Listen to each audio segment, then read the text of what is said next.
CNBC and the National Retail Federation putting out the latest retail monitor showing some moderation of consumer spending in June.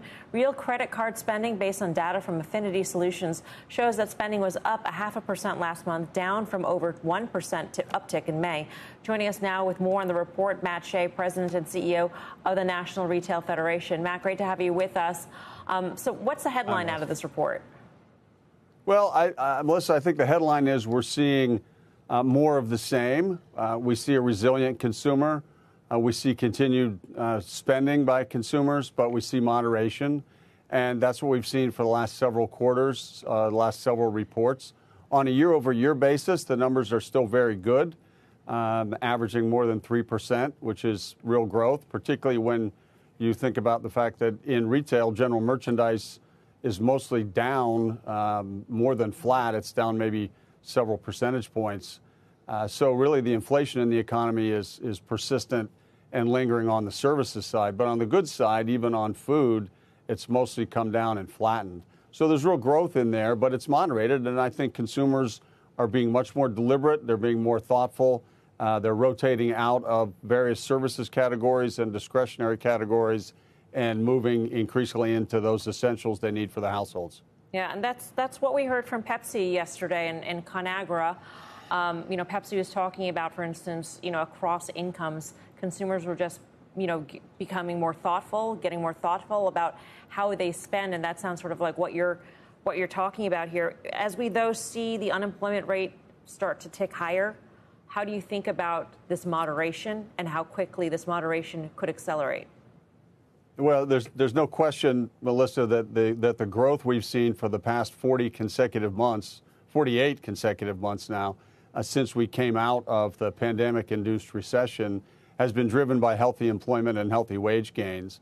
And we're seeing both of those moderate, although I think on the employment side, the moderation and the slight uptick in the unemployment rate has more to do with entrance into the workforce than because of layoffs, and it's taking a bit longer for people to become attached to the workforce. The JOLTS numbers are still pretty good. So I don't think there's a lot of concern there. Wages are slowing, but they're still running in excess of inflation, more than 3%. So I think that's all pretty good news. I think the real question is the one that the chairman of the Federal Reserve and colleagues get asked about, when they're going to provide some relief on interest rates, because I think now what you're seeing consumers really express is the pain point of those long and variable lags on monetary policy, and it's starting to hit.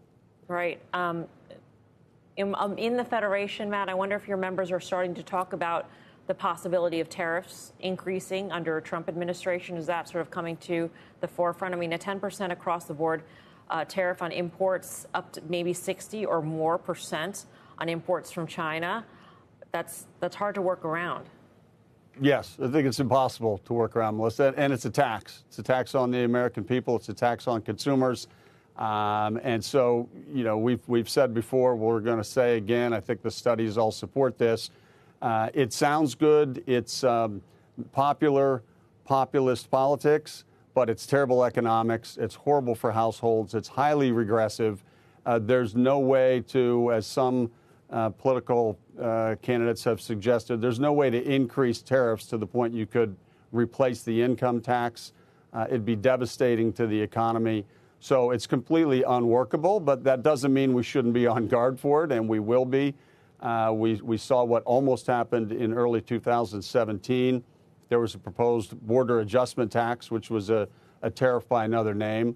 And so this would be terrible for consumers. It already is. The Biden administration's kept billions of dollars in tariffs in place on consumer goods that serve no real strategic purpose whatsoever, don't do anything in terms of advancing bilateral relations and trade with China or other trading partners, simply lead to escalations and increased costs. So we'll be watching for that, and it would absolutely be devastating to the economy and for consumers and for voters and American families.